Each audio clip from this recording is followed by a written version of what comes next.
નમસ્કાર દોસ્તો, હું મેહુલ વ્યાસ અને ધ ગુજરાત રિપોર્ટ લાઈવમાં આપનું સ્વાગત કરું છું. તમે હવે જે આ ક્લિપ જોવાના છો એ ક્લિપ તમે એકવાર જોઈ લો, ત્યારબાદ એના વિશે હું વધારે વાત કરીશ. જિગ્નેશ મેવાણીએ ગઈકાલે એક પ્રશ્ન પૂછ્યો હતો ગુજરાત વિધાનસભામાં. એટલે મુખ્યમંત્રી ગૃહ વિભાગ, એટલે જે કેબિનેટ ગૃહ વિભાગ છે મુખ્યમંત્રી પાસે છે, એટલે એમને કેબિનેટ ગૃહ વિભાગ ને પ્રશ્ન પૂછ્યો હતો કે ગુજરાતમાં કમ્પન્સેટરી ગુજરાતમાં આપણે complaints under the Gujarat protection of interest of deposit act 2003, આ એક્ટ હેઠળ ગુજરાતમાં કેટલા ફરિયાદો છેલ્લા 2 વર્ષમાં 31/7/2025 ના રોજ સુધીમાં છેલ્લા 2 વર્ષમાં કેટલી ફરિયાદો થઈ છે અને એ હેઠળ કેટલી કંપનીઓ સામે કાર્યવાહી થઈ છે, એનાથી રોકાણકારો ને કેટલા પૈસા પાછા અપાયા છે, એ આખો એક પ્રશ્ન જિગ્નેશ મેવાણીએ પૂછ્યો હતો. આમાં દિલીપભાઈ, ઇન્ટરેસ્ટિંગલી સરકારે જે વિગતો આપી એ ખૂબ ચોંકાવનારી છે. તો સરકારે એવું કહ્યું કે છેલ્લા 2 વર્ષમાં 81 ફરિયાદો આવી Gujarat protection interest of deposit act હેઠળ થઈ છે, જેમાં સરકારે 2 કંપનીઓને ઓક્શન કરીને, એટલે એને પ્રોપર્ટીઝ વેચીને કુલ 7.53 કરોડ, તમે વિચારો 402 કરોડની સામે માત્ર છેલ્લા 2 વર્ષમાં 7.53 કરોડની રિકવરી કરી છે અને એ લોકોને એમને પાછા આપે છે. એટલે તમે વિચારો આંકડો ક્યાં જઈને ઉભો રહે, 400 કરોડ. અને એમાં પણ આ તો ફરિયાદો થઈ છે એ, કારણ કે આપણે જોયું 2024માં ભૂપેન્દ્ર ઝાલાનું જે સ્કેમ આખું થયું એ હજી સુધી ચાલે છે. હમણાં એમને સુપ્રીમ કોર્ટથી જમાનત મળી છે અને એમાં એમને રોકાણકારોને પૈસા પાછા આપવાની શરતે એમને જામીન મળી છે. એના પછી તમે જો હાલમાં જ હમણાં રાજકોટમાં એક આખું ક્રિપ્ટોનું સ્કેમ થયું, એ 300 કરોડનું છે. એટલે વારે ઘડીએ આવી પોન્ઝી સ્કીમોને એમાં છે ને લોકોના પૈસા ફસાતા જાય છે અને સામે જે રિકવરી છે તમે જુઓ એ ખૂબ લો લેવલની છે.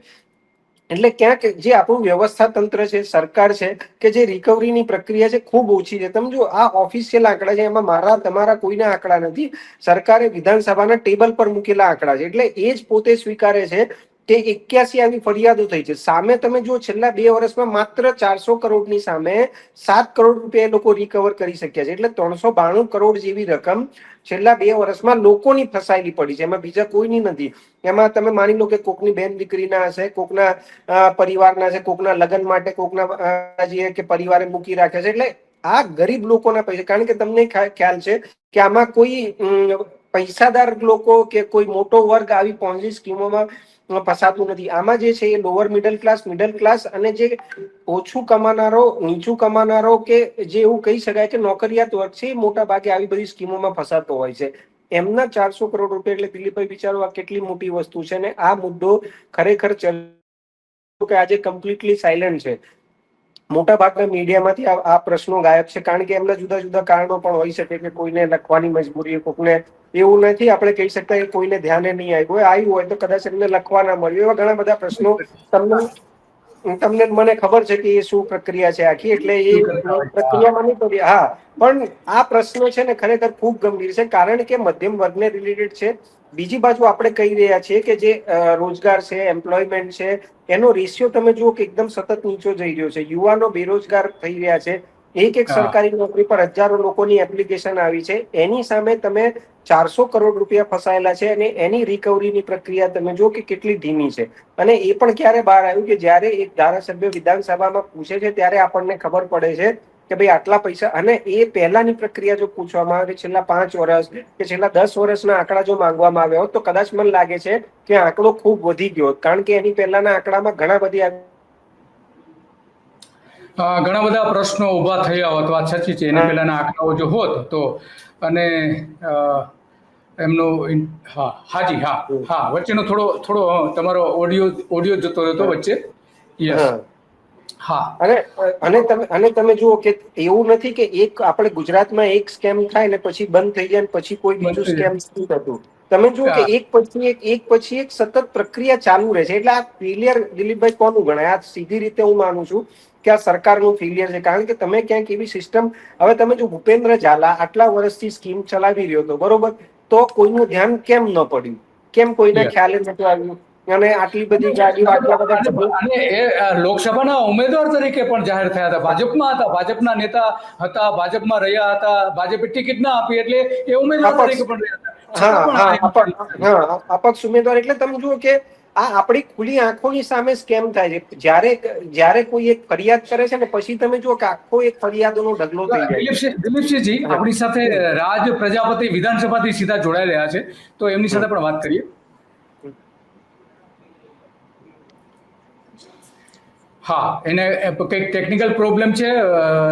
રાજભાઈ, તમારે નેટ કંઈક આવી રહ્યું નથી, નેટના પ્રોબ્લેમ છે રાજભાઈ, જરા નેટના ઇસ્યુ સોલ્વ કરજો. તો આ બાબત હતી, એ ખરેખર આ બાબત તમારી વાત છે. અચ્છા, આ બહુ તમે સારી વાત કરી કે ખરેખર શું થયું. તો આજે જે કેટલીક બાબતો જે ચર્ચા થઈ એમાં જે એક તાપી નર્મદા પાર જે લિંક યોજના હતી એનો એક પ્રશ્ન હતો દિલીપસિંહજી. આ પ્રશ્ન જે આપણે કેટલા મહત્વના જે 10 પ્રશ્નો છે કે જે મોટાભાગના આખા રાજ્યને સ્પર્શતા છે એ જોઈએ. જો આ તાપી નો છે તો એમાં સરકાર એવું કહી રહી છે, કારણ કે મુખ્યપ્રધાને જાહેરાત કરી હતી, પછી આપણે જાણીએ છીએ સંયુક્ત પત્રકાર પરિષદ કરી હતી મુખ્યપ્રધાન અને CR પાટીલે સુરતમાં, અને એમાં એમણે કહ્યું હતું કે અમે આ યોજના રદ કરી દીધી છે. આ બંનેના મીડિયા સામે વાત કરી હતી, પરંતુ વિધાનસભામાં તો જુદી જ વિગતો રજૂ થઈ છે. સરકારે એવું કહ્યું છે કે અમે કેન્દ્ર સરકારે પત્ર લખ્યો છે. તો આ આપણા નેતાઓ કઈ રીતે જુઠ્ઠું બોલે છે એનો આજે જીવતો જાગતો પુરાવો ગુજરાત વિધાનસભામાં રજૂ થયો છે. દિલીપસિંહજી, શું કહેશો આના માટે? તમે જો પાર તાપી નર્મદા રિવર લિંક વાળો આખો પ્રોજેક્ટ જે છે એ ક્યારે એકદમ પીક ઉપર હતો, જ્યારે 2022ની ચૂંટણીઓ હતી. તમે જો કે એ વખતે એવું એક વખત આપને ખ્યાલ જ હશે કે એ વખતે જે આખી મુવમેન્ટો ઉભી થઈ હતી, એ વખતે જે રીતે આખું એક પ્રક્રિયા ઉભી થઈ હતી, આદિવાસી બેલ્ટમાં જે રીતે એક આખું આંદોલન ઉભું થયું હતું, એવું લાગતું હતું કે ક્યાંક ભાજપને 2022માં આદિવાસી પટ્ટામાં મોટું નુકસાન થઈ શકે છે માત્ર પાર Tapi Narmada river link project અને એના સાથે. અને એ આંદોલન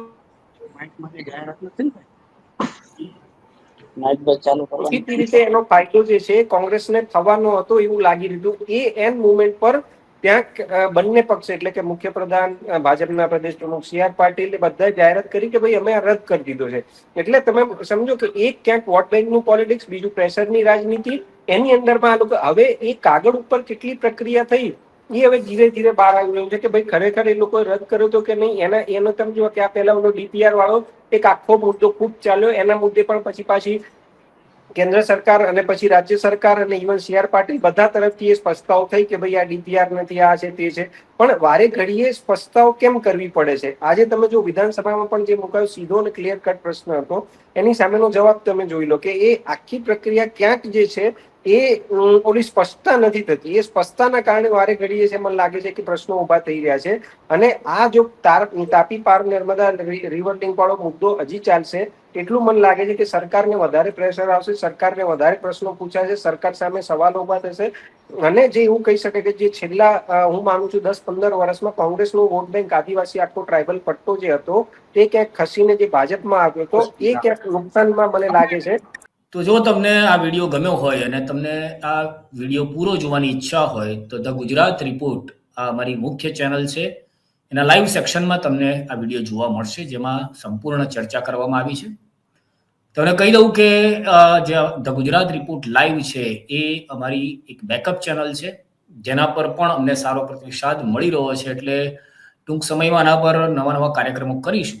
પણ હાલ પૂરતું આ ચેનલ એટલા માટે છે કારણ કે સરકારની જે વક્ર દ્રષ્ટિ છે એ કદાચ અમારી જે ચેનલ છે એના પર આવે અને કેટલાક દિવસ માટે કોઈ વિક્ષેપ પડે તો એવા સંજોગોમાં તમે અને અમે જોડાયેલા રહીએ, આપણું બંધન છે અતૂટ રહે, એ માટે આ ચેનલ એને ચલાવવામાં આવી રહી છે. તો તમને વિનંતી છે કે આ ચેનલને પણ સબસ્ક્રાઇબ કરી રાખો. આપનો દિવસ શુભ જાય. ભારત માતા કી જય.